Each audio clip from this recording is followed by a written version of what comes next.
Hello, everyone. Welcome to the WeShape podcast. I'm Katie. I am here with Tyler. Hi. And we have a great guest today. I'm really excited. I'm reluctant to even ask you how you are because I just want to talk to this person. That'll be great. I mean, we literally started diving into it with the guest before we started recording. And then you're like, hold on a second. Let's just pause. Like, what are we doing? I know. We were ready to do a whole episode before the episode. So I'm like, wait, this is where we need to go in the episode. So I think I'm just going to jump right in. It's one of the last episodes of the year, and I feel like this is an important time to be talking about some of these topics. So today's guest is Abbie Atwood. She's an anti-diet, weight-inclusive provider with a master's of science in nutrition. After years of disordered eating fueled by competitive running, anxiety, OCD, and autoimmune disease, Abbie found a gentle, compassionate approach to eating and caring for her body. She is dedicated to helping her clients around the world heal from disordered eating, chronic dieting, compulsive exercise, and body shame through her private practice, Abbie Atwood Wellness, and her podcast called Full Plate. Her approach is rooted in self-compassion, freedom from restriction, divesting from the oppressive roots of diet culture, and reclaiming trust in our body to build an authentic and fulfilling life. So without further ado, Abbie, welcome. Can you hear us over there? I can hear you. Okay. Yay. Sorry. I know we've had like a little bit of technical stuff today. So welcome to the WeShape podcast. We're really excited to have you and talk about some of these really meaningful, deep topics of toxic diet culture. Can I just say that your podcast name, Full Plate, I'm in love with this already. I mean, it's so gorgeous because I think that people need to eat a full plate for sure. Yeah. Yeah. Oh my gosh. Well, it's funny you say that. It means so many things to me, actually, that name. Like, I feel like one of the things that, I mean, at the most kind of like literal translation of that, I think that so many of us don't fill our plates food-wise, right? Because of diet culture and the society we live in. But the other thing is, like, I also felt like when I was stuck in the loop of that, and I know this is true for my clients too, it's like my plate, like my life plate, was literally like only consumed by thoughts about food and exercise and body, right? Like there was no space for anything else on my plate. And I feel like that's even just the energy and resources and time and life is so much more. Life it feels from us. It's so much more than what are you going to eat and what are you going to exercise and how. We were just talking about this morning because we're supposed to be going on a trip. And I said, it's so liberating because every trip in the past I would go on for like a couple weeks before, I'd be like, okay, watch everything you eat. You're going to be in a bathing suit. And now I'm like, I'm going on a trip. Like, it just the fact that I don't have to be thinking about things. It's the thoughts that consume the energetic. It's like we can't measure the energy output of thoughts, or maybe we can. I don't know. But it's like it's so all consuming in your mind. It is. And then, it's like, we wonder why we can't. So, I mean, a lot of people will think about like, the pursuit of weight loss with, through whatever means, they expect their body image and their experience in their body to improve. But research shows that body shame, body obsession, like body image actually gets worse the more that you are restricting, the more that you are trying to control your body, because all of your energy, to your point, just is focused on your body. Like, that's all your life becomes. And so how can you possibly live a full life when all you are is consumed by thoughts of your appearance and your body, right? It doesn't make sense. So, but we live in a culture that tells us. That's really important, though. I don't want to glance over what you just said, like that the more we obsess about it, the less we have for anything else in our life, and the more we get stressed and the more we judge and the more, like, because there's this thing that we've said like 1,000 times on the podcast that people think that if you get to that quote unquote ideal body, that you'll finally be happy. And the reality is that you're still super unhappy and you're nitpicking at these levels that are absolutely unhealthy. And it's not good for your psyche. It's not good for your relationships. It's not good for anything to do with your life. And so like the starting of the journey is appreciate yourself now and work from there, from self-appreciation rather than self-judgment. Well, I mean, it was funny because Tyler and I used to have a body transformation company before we had WeShape.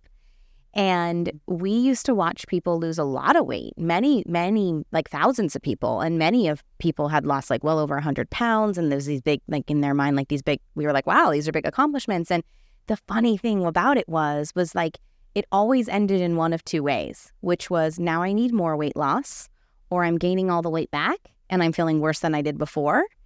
And either of those scenarios was not pleasure, enjoyment, fulfillment, self-worth. Both scenarios always ended with dissatisfaction. And I was like, that's when I was really cluing into like, we're giving people what they want, but they're not actually getting what they thought that they would get from that experience.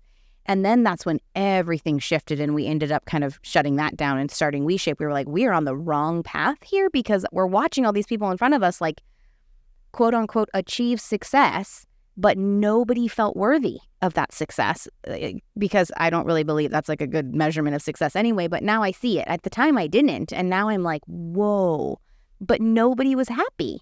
And so, I mean, what can you say to people out there, Abbie, who do believe that they're worth, that they will feel better when their body is a certain way or that the scale says a certain number? Like, what can you say to those people?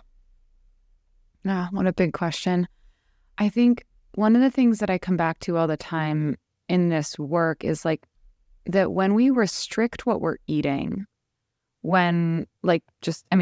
that's, you have to do that in the pursuit of, if you're pursuing weight loss, like whether it's restricting the times that you eat, the types of foods that you eat, the literal calories, like you're restricting in some way, like you are restricting your whole life.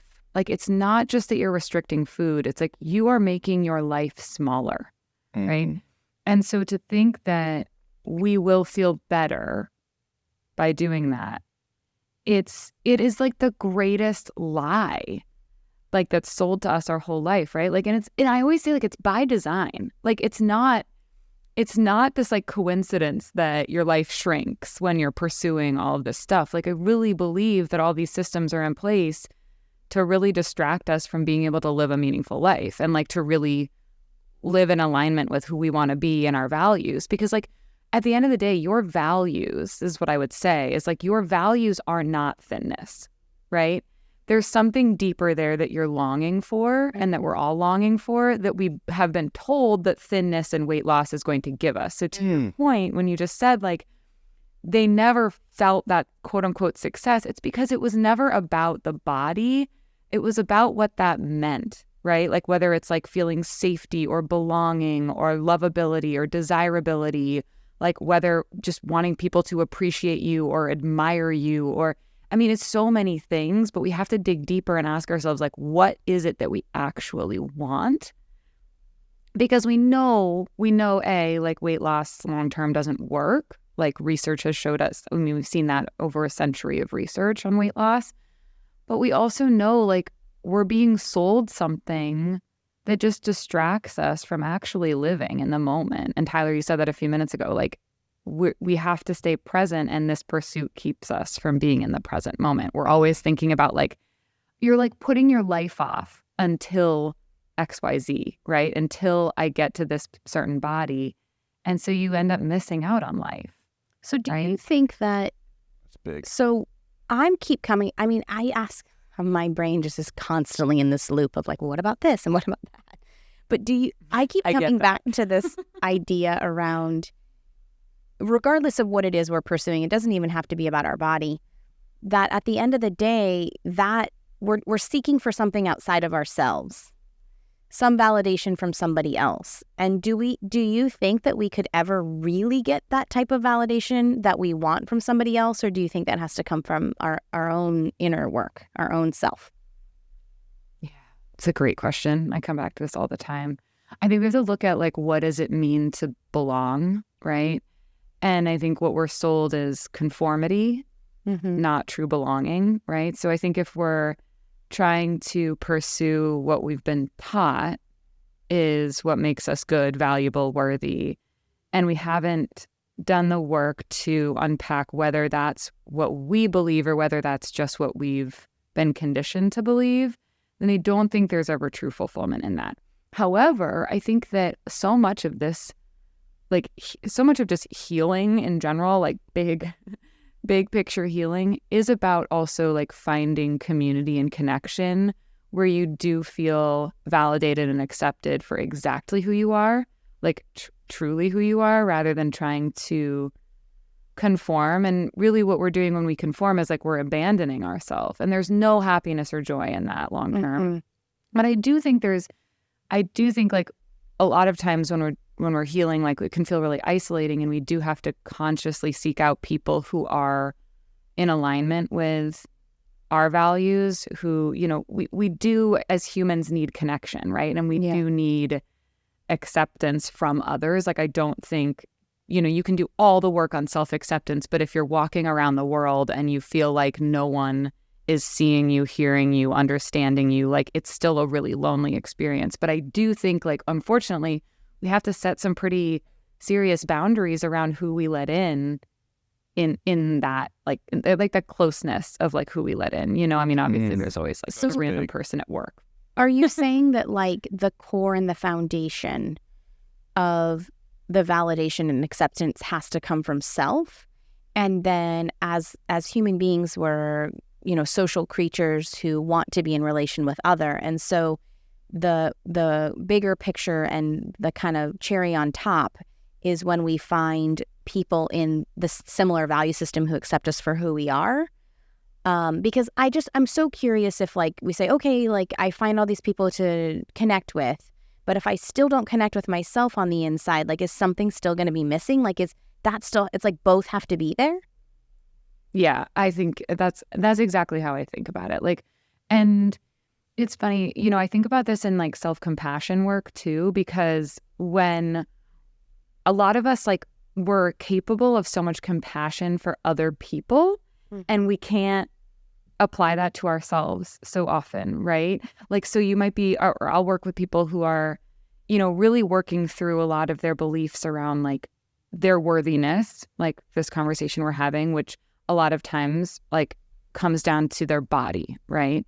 And as we start to do this work and we unpack like beliefs about health, beliefs about bodies and fatness and all these things, they start to really extend all this compassion outward to like people around them, and then they stop judging other people's bodies. They stop judging other people by what they look like, but there's still this cognitive dissonance of like, why can't I feel the same way about myself as I do about other people? Like I'm accepting that they're in that body. I can accept that like they're worthy, but I still can't accept myself. And so it's like this constant dance we're doing of like practicing compassion and acceptance out in the world and using that as fuel to like practice it inward too. So I feel like it's like these two things that are just constantly working together of like, okay, I'm working to accept others and I'm working to accept myself, and we're using both of those at the same time. It's like they always say there's no such thing as one-way liberation, right? Like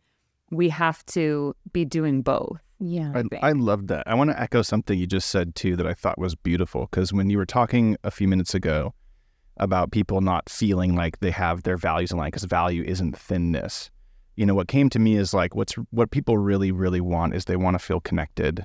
They want to feel loved, both internally and externally, like you had mentioned.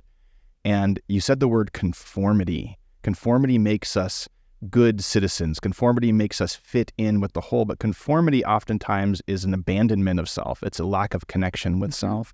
And I think that's such a beautiful thing to highlight, because the moment we conform and we abandon ourselves, we can never cultivate that connection with ourselves. And so we will always want outside of ourselves. We're looking for more people who want to, you know, praise me for the amount of conformity I'm able to, you know, display in our society based on the beliefs that we all have, versus, hang on a second, what do I need? How do I want to show up? And I think it's so important. I think people need to realize that they have this hole inside of them and they want to fill it with that gratification outside of themselves. And the most important thing in my own journey is to recognize like that's not a hole inside you. You already are whole.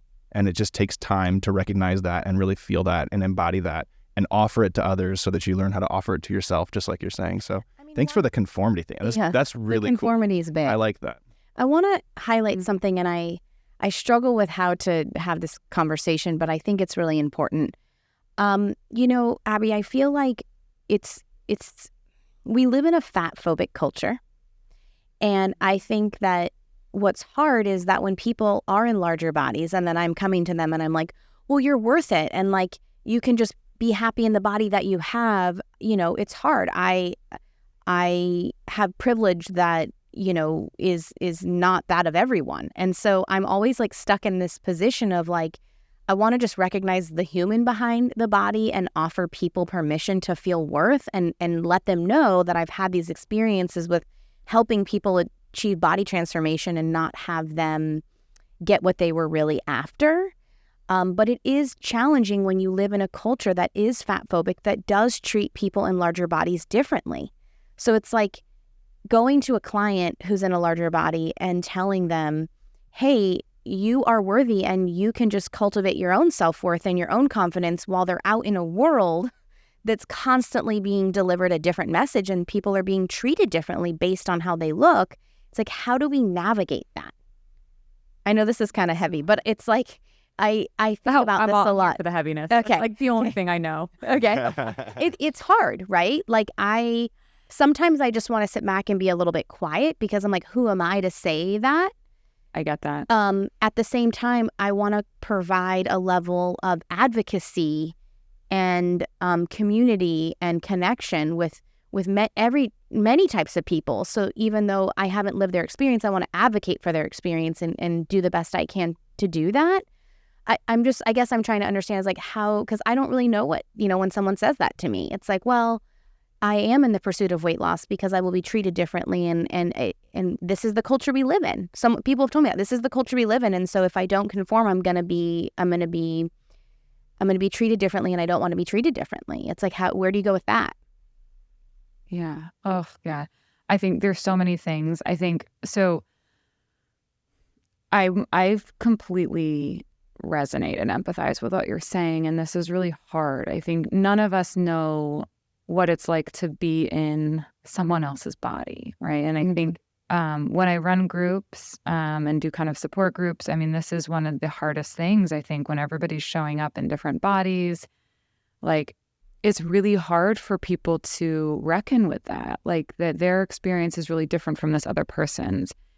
I think at a kind of, if we zoom out too, I think regardless of the body we show up in, we have to remind ourselves that like weight bias and fat phobia and anti-fatness in our society, like it is one form of oppression, right? Like it is something that is rooted in racism, right? And ableism and sexism. And that when you look around the world, there's so many people who are navigating these oppressive systems and marginalized identities all the time, right? But the answer, I always come back to that, the answer is not to acquiesce to the oppressor and the bully, right? Like, if the system is the bully and the oppressor, right? Like, we come back to, like, Tyler, like that self-abandonment thing, right? Like, you don't have to abandon yourself for this system, right? And can we meet clients and people where they're at with this? Because we are asking them to sacrifice some of the safety they feel in the world, if they're in a larger body, for example, for some more joy within themselves, right? And how do we, I mean, you can't tell somebody that is worth it for them when you're not walking through the world in their body. So all you can do is provide, like, you have to provide like informed consent about like, okay, let's play out the tape. If you pursue weight loss, let's talk about what your life will look like, right? Like, let's talk about what your lived experience has been with that. Let's also talk about this, what the science says about intentional weight loss and how it fails. Let's talk about the psychological impact, the physical impact. I mean, people think then like pursuing weight loss is synonymous with pursuing health. That's bullshit. It's so harmful to our physical health to restrict, right? Like, just at the physical level of like not eating enough and like the nutrient deficiencies, but at actually the toll it takes on our body from a stress standpoint, right? And to start to tell people like, this is what happens, because people aren't telling people that. They're like, doctors are just prescribing weight loss and they're promising like a better life. But we have to say, like, we have to look at this and say, what are the pros and cons of this situation? Because you're right, navigating the world is harder in a marginalized identity. And what if there is hardship either way? What kind of hard do you want, right? the type of hard that like is bringing you closer to yourself, the type of hard that is helping you find community that accepts you for exactly who you are, the kind of hard that lets you live in alignment with your values and focus your life on like so many bigger things, or the kind of hard that's more aligned with oppression, right? It's not easy. Like, it's not an easy choice, you know? Yeah. In some ways, am I hearing you say that, and going back to this conformity thing, right? When we're talking to someone and they say like, but I can't, like, so we live in this world. I think what I'm kind of hearing them say, if I just kind of center around it, is like feeling safe and fitting in and conforming is a higher value to me than connecting with self, because connecting with self is scary, because then you might not connect with the community around you because you're not conforming, right? And that's fearful. And therefore, just by saying, I want to connect with myself, I want to care for myself, I want to appreciate myself, everybody will look at you and say, what are you doing? No, you can't do that. You're not exactly the way society told you to be. Is that kind of what I'm hearing you say? Well, also, I think what I was trying to say in the beginning is I just want to hold space, because I haven't been treated differently in our culture as a result of how my body looks. That has been in my face anyway, right? And I think that people go through really traumatic, horrific experiences and are treated differently based on their physical body. And so I think this work for me on a personal level becomes complicated, because I feel a large sense of energy inside for advocacy for this type of work. And I haven't been in a body that has been, I haven't been treated differently as a result. So it's like, I'm always kind of trying to do this, and neither have you. I mean, when you were younger, you were, for sure. I was going to say, hold on a second. Yeah. Hold on a second. I was fat shamed for like a decade or more in my youth, and it dramatically affected my ego and my self-confidence. I only have my own personal experience of how, diet culture has impacted me on a personal level, but I have not been oppressed by diet culture. And those are different things. And if people have more curiosity about that, we did have a sociologist, Dr. Jimenez, on an episode, and she talked about the difference between being impacted versus being oppressed by diet culture. So I encourage our listeners to just go back and listen to it, because anyway, I like literally couldn't be oppressed by it because I'm a white woman. So it was a different episode. I wish we had all the time. She's coming back in the next season, but so yeah, it's an interesting topic, because I feel like I want to advocate and support people. And I just have my own lived experience of watching thousands of people have body transformation and not feeling happy, and me wanting to go, wait, and then we've also had the experience of having a lot of like fitness models, for instance, on the podcast, and those people weren't happy either. So it's kind of like this, like, I want to scream from the rooftop, like, this is a lie. Like, even if you get the desired thing that you want, you're probably not going to feel the desired feeling that you're after. So I like this concept of like, let's hold space and empathy and understanding that we can't understand one another's experience because we're not in another person's body. I guess I'm having a pep talk with myself. It doesn't mean we shouldn't do this work. Hey there, if you're enjoying the WeShape podcast and you've heard us talk about WeShape before, then you're probably thinking to yourself, hey, what is WeShape? Well, at WeShape, we create personalized at-home workouts for every single one of our members. These are workouts where every single movement is customized to you to help you connect with your body and care for your body in a much more meaningful way. We also have a community of people there to support you, to help uplift you as you examine your beliefs, set new intentions, and again, start showing up for yourself as an act of self-care rather than trying to do your workouts as an act of self-judgment. And hey, if you're a fan of the podcast, we also do a live podcast discussion group on Zoom, as well as other Q&As, as well as free challenges for all of our members to help you get motivated to actually start taking action to caring for yourself so you can feel better in your body and about your body. So if you want to try WeShape for free for 2 full weeks, go to WeShape.com/podcast and you can get started today. No, it doesn't mean that, right? Like, I think the goal is to remind people that they're deserving of this, whatever they decide in this moment, right? I love that. I think for a long time, people straddle the fence and they hop over the fence and then they hop back over the fence. They go back to diet land and then they come back to, no, I want liberation and freedom. And I think that the greatest gift we can give people and ourselves is to normalize the messiness of the process and the fact that, like, you don't just wake up one day and decide, like, nope, never again am I going to want to do that thing. Never again am I going to want to pursue weight loss. Like, it's not realistic. And so I think we need to normalize that. Like, the experience is messy, and just because you're wavering between these two things all the time doesn't mean you are any less deserving of it once you decide. I think we all know that, like, if we waited to do something until we were fully ready, then we never would, right? So it's okay to try and then go back and then try again and go back. And that's frankly what most people, even recovering from like very serious eating disorders, do, right? Like, most people don't just like, boom, recover, right? Mm-hmm. They flip-flop a lot. And I think that's why it's important to just hold space for that. And the other thing I would say is that, like, at the end of the day, yes, if you decide to pursue weight loss because you think it's going to make you feel safer in the world, it's temporary.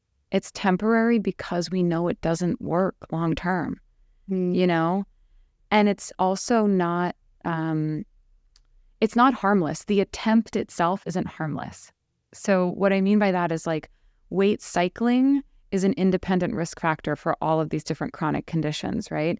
And so just the attempt at weight loss, like, we think, oh, why not? What's the harm? No, there's a lot of harm in that. So, like, just really giving yourself, like, if someone's listening and struggling with this question, like, making sure you're arming yourself with all the information about what it means to attempt weight loss, like the failure rate of that, right? The psychological, mental, physical, emotional impact of that, but also the fact that, like, actually weight cycling leads you to a higher weight over time, right? That's also what the research There's says. a lot of misconceptions around weight loss equaling health, weight loss equaling certain capabilities. I remember one time we had someone on the call who was like, well, I want to lose weight so that way I can do this physical thing. And I was like, I know people in your body who could, like, with your body type, that could do that thing.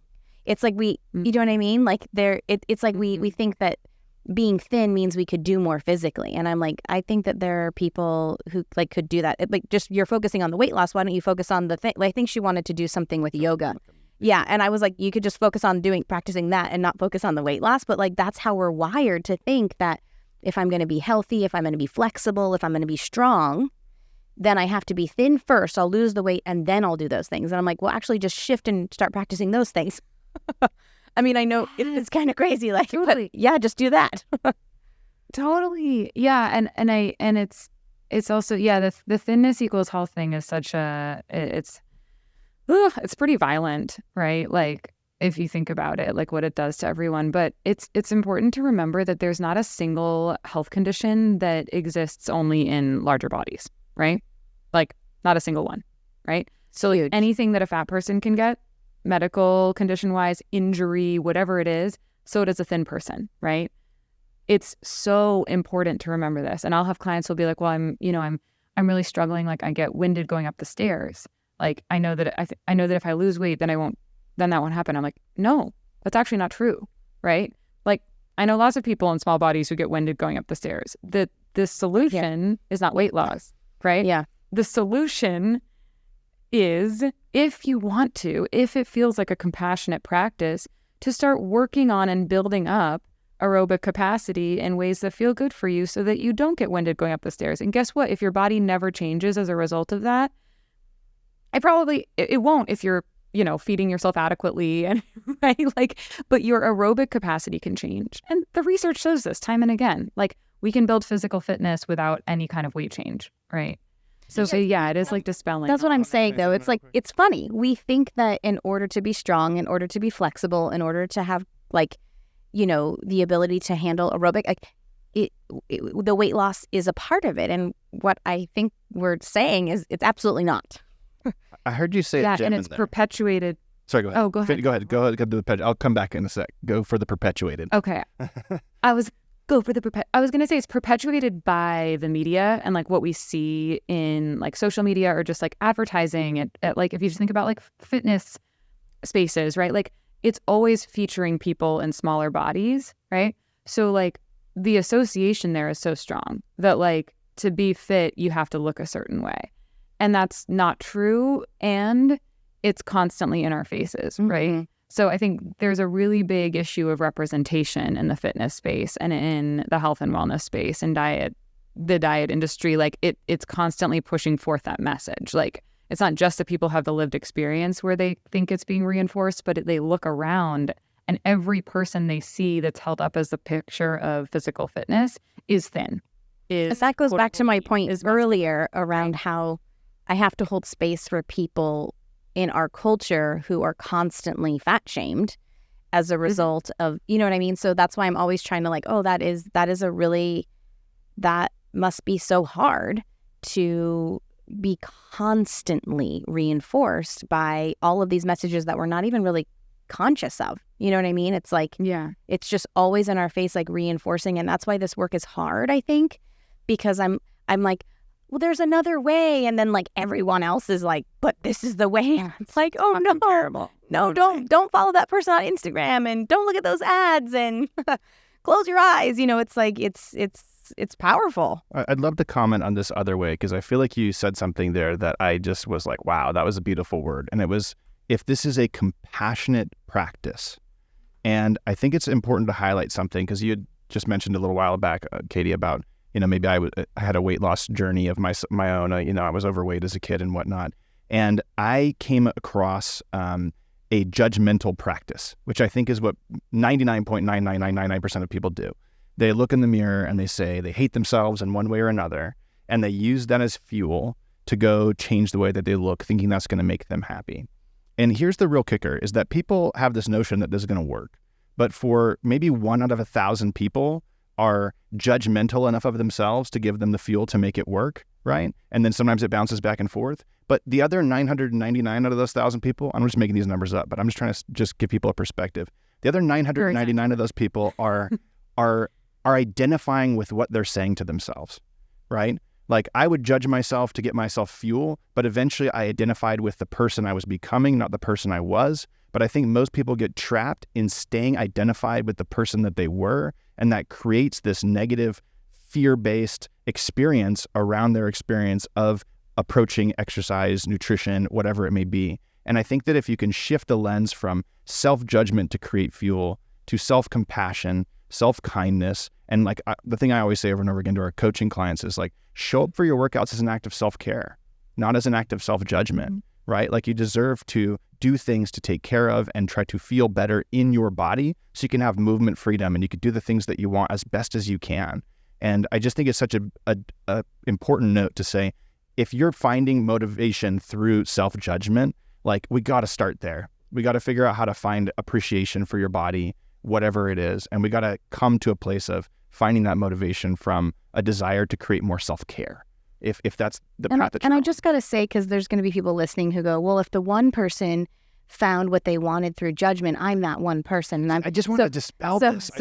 So I want to be really mindful of saying that, because I'm like, that person might get what they want in the short term, but that self-judgment is just going to transfer someone else. And I do not believe that will see. You're going to be miserable. You're just going to keep trying to fill the hole in different ways, and it will never be full. And you'll just die still trying to fill that hole, you know? So I don't know. That just had to comment on that, because I just find so many people use that self-judgment as fuel. And I loved what you said about compassionate practice. Compassion. Yeah. What you're naming is like that we have been taught that shame is a really powerful motivator. Right? Like, we've been taught that, like, in order to tackle any kind of like quote unquote behavior change, that we have to kind of be our own internal drill sergeant, and that's the only way. And it couldn't be further from the truth. I mean, the research done on shame, I mean, it dispels that right and left, because shame, you're just getting reps hating yourself. You're getting practice hating yourself. It's not a motivator. It's actually like, it's one of the reasons, going back to what we were talking about in the beginning when I said that, like, the irony of pursuing like weight loss and being fixated on your body is that, like, you end up having worse body image. It's the same with shame, right? So, like, the more that you're trying to motivate yourself through this, like, kind of like, come on, like, you know, no days off, like, you can do this, like, this is, you know, I mean, we think about like those disgusting old phrases like, nothing tastes as good as skinny feels. Do you remember that one? Oh yeah. Disgusting, right? Like, that's right. Like, the idea that that's going to make us feel better about ourselves is completely misguided. And it's not our fault. It's sold to us, right? But like shame is not a motivator. Like compassion, time and time again, self-kindness, we think that's weakness. It's not. We actually see that people who are more compassionate towards themselves are actually more motivated long-term to do things that like actually care for them, like promote health and well-being long-term. So what do you say to the client? Because this has come up a lot too. Sorry, I'm giving you all the hard questions today, Abbie. Can I just say one thing before? Yeah. Sorry, it's just so related to what she's just saying. Sorry to interrupt that. I feel like it's people who were in my position that uphold this belief system, right? Like Katie said, we used to have a body transformation company, and I was like, look at all this shame that fueled me here, and look at all these rules that I created for myself that got me to where I'm going. You should do this too, right? And it's like, I just look back on that version of myself and go like, what the fuck was I thinking? Like, it was just not going to work for anybody because they were just identifying with those repetitions of shame in themselves and just creating more self-hatred and self-judgment. And I feel sad that I was ever propagating that. And I just wish that more people who are in the position, who are propagating that system, would pause for a second and recognize what they're doing and make a change around that. So sorry to interrupt. I just wanted to say that. So I want to go back to this question of like, what happens when you have a client who comes to you and says, well, I have yo-yoed, my weight's gone up and down, and I do feel better when I lose weight. Like I do feel better when my body is smaller. What do you say to that person? Well, I think so it's hard because I'll get these like comments like that on like an Instagram post, and I'm like, oh my gosh, I mean, I need hours to sit and talk to you about this. I can't reply to this. I know. I'm sorry. I'm giving you the hard questions. These are just things that have been coming up lately. I'm like, oh, I want to talk to someone about this. These are actual conversations I've had with people. Yeah. Oh, me too. Every day. So I think first and foremost would just need like a long time and a safe space to sit and talk with this person about like, okay, let's really think about what feels better when you lose weight. Like, let's get specific, right?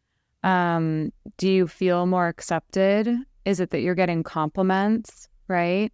I mean, you're going to get praised, right? And you're going to get validation because that's the society we live in. Unfortunately, like I always say, when somebody's complimenting weight loss, they're reinforcing usually eating disorder behaviors, right? Or perhaps someone is suffering and they're grieving, or they have cancer, they have had a miscarriage. I mean, it's just, that's a whole other episode, but do not compliment weight loss, right? Like hard stuff. Just have that as a rule. Yeah, rule. So I think one piece is like the external praise can feel good for somebody, right? So just that like sense of achievement, like you've done something quote unquote good, right?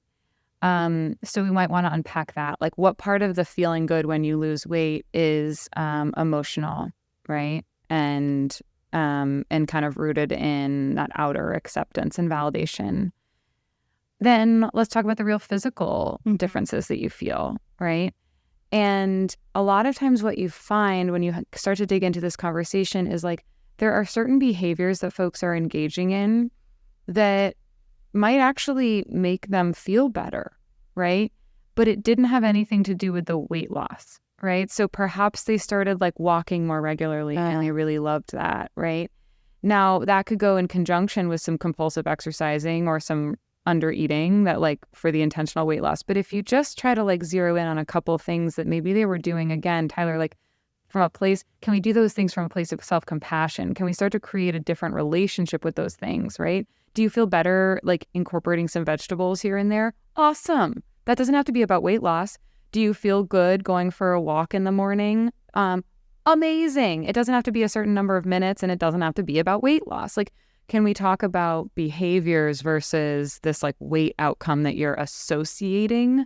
I see. So what you're saying is that like this idea of, let's say that I was in a cycle of weight loss and I got down to a certain number that I wanted and I felt, quote unquote, felt great. People are always attributing that to fat loss instead of, oh, I was strength training, or, oh, I was going on hikes and enjoying time with friends. Or it's like what I hear you saying is that they're just attributing that feeling to the incorrect thing. And that feeling great in your body, like on the physical side, right? I'm talking about the physical side, because this comes up a lot when people are like, this is a huge myth, I think, around, well, I know what it's like to be in a smaller body because I've done the exercise and the diet, and when I was smaller, I felt better. And what I hear you saying is on the physical side, it was likely not as a result of the weight loss. It was a result of the way that maybe, again, I don't know if people are caring for their body in this more intentional way, but it's like you could still feel that way without the weight loss. You can still do strength training. You can still, build your cardiovascular system and go on hikes with friends. Like there can be joy behind it and intention behind it that's different. And it's not predicated on fat loss. Yeah, that's right. And there's more to that too. Like, so there's like the emotional piece of the external validation and the praise that can make you just feel good. I mean, think about that. Like that feels good, right?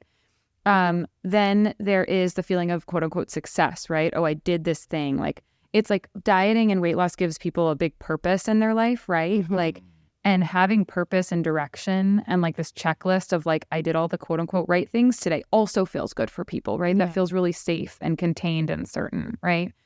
And then the third thing is, yes, there might have been like behaviors that they were doing that were making them feel better that didn't have anything to do with the change in their body size, right?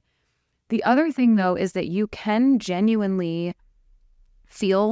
might actually genuinely feel better in a smaller body. And I don't want to take that away from anybody, right? Yeah. Like, I think it's really important to hold space for the fact that, like, everybody has their own experience in their body and we can never know. We talked about that earlier. Like, we cannot know.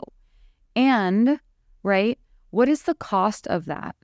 We come back to, like, what is the cost of centering your whole life around shrinking your body and trying to keep it shrunk, right? Because we know that's going to consume your life. That's going to consume your time, your energy, your money, everything. So what is it costing you to do that? And so do you feel better in your body physically because your body is smaller? Sure, I want to hold space for that. And I also want to hold space for the fact that it was also costing you a lot, right? And let's talk about that and think about that. And also what happens when the weight comes back on, because we know that it does, right? Like it does. And then what's the cost to your health in that at that point, right? Yeah. Also, I'll just add one more thing on. Also, this comes back to the conformity thing.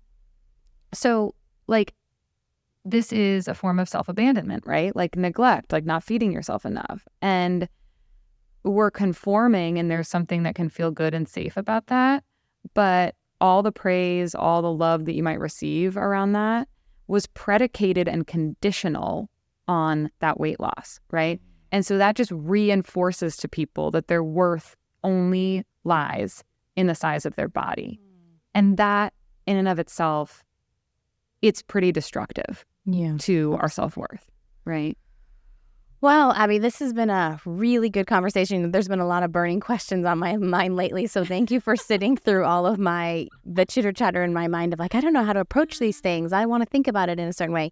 But before we let you go, I've been asking a lot of our guests recently, just thinking back to a belief that you once held that you no longer hold anymore. So like a transformation in a particular belief, and how, what was a belief you had that you no longer have that has really allowed more freedom and allowed you to feel lighter? Not be lighter, but feel lighter. Oh my God. Well, first, I want to just say to you both that this is a really beautiful question, because I think recognizing that we can change our beliefs is really important. Because I think coming into this, everything we've talked about today is like a lot of the things that hold us up in this is like thinking that how can we ever possibly feel different, right? Yeah. Like, I believe that I'm going to feel better if I'm smaller. So like, how can I possibly, allow my body to just be, right? Mm-hmm. And I just want to say, like, it is possible to change your beliefs. It just takes time. So I love this question. There are a lot of things that I don't believe that I used to believe. I think something that's just really, like, when you raise that, for whatever reason, the thing that's just really coming up for me is that a lot of my journey, so to speak, with my mental health has been about anxiety and just what that did to me over the years, right? Like just really, really destructive anxiety. The thing that I used to believe that I no longer believe is that if I just kept doing, if I just kept busy, if I just kept, being productive, and kept kind of just, really just doing, that I would feel safe and okay. And I think almost the analogy that I would use for that is like, it kind of felt like if you're on a bike, right? Like if you're pedaling keeps you upright. Do you know what I mean? Mm-hmm. And have you ever seen those people at like stop signs or stoplights that can like kind of like keep their bike in one spot and like balance and just amazing. Can't do it. Love to bike, but like can't do that. But it literally felt to me most of my life, I think, that if I wasn't continually pedaling, that I would topple the fuck over, that my anxiety would consume me, that everything would and the idea of stillness, of rest, of like not having to do all the time, that's been life-changing for me. Like the idea that I am safe even in the absence of like keeping myself busy and being productive and achieving and all these things, like it was really hard, but it's changed my life. Like, because I think a lot of what sent me into an eating disorder was that, like, if you think about it, like just being super rigid and like exercising all the time, just to literally in the interest of feeling like I was going to be okay. Mm-hmm. Like that if I could distract myself from my anxiety, if I could numb it out, if I could just stay busy, that I'd be okay. And I've realized like that is what made me unhealthy and sick and miserable. And rest has been like this thing for me that has changed my life over the last several years. I love that. I think that so few people acknowledge how much achievement can be an addiction and can be something to stifle that pain that comes up from within of being disconnected from self. So thank you for sharing that. I have a similar experience and that really resonates with me. What a wonderful transformation of a very powerful belief. So before we go, Abbie, let people know where they can find you at. Well, thank you both so much for this. Really good conversation, really good questions, and making me think. So I have a podcast called Full Plate Podcast. So you could hang out with me there. Obviously, if you're listening to this, you're a podcast listener. So that's one way. And then mostly I'm on Instagram. I cannot handle more than one social media. Understandably. It is so overwhelming. So Instagram is where you can find me really on the kind of daily, which is at Abbie Atwood Wellness. And then my website, if you want to learn more about just my programs, one-on-one counseling and stuff, that's abbieatwoodwellness.com. So yeah, podcast, Instagram, website. Wonderful. Well, thank you so much, Abbie, for joining us today. And for those of you listening who need to get in touch with WeShape, you can email us at podcast@WeShape.com. And you can also go to WeShape.com/podcast for a 2-week free trial here at WeShape. And thank you again, Abbie. What a wonderful conversation. Appreciate you just sitting with me in some of these difficult questions. And we look forward to seeing everyone next week. Take care, everyone. Thanks, Abbie. Thanks, guys.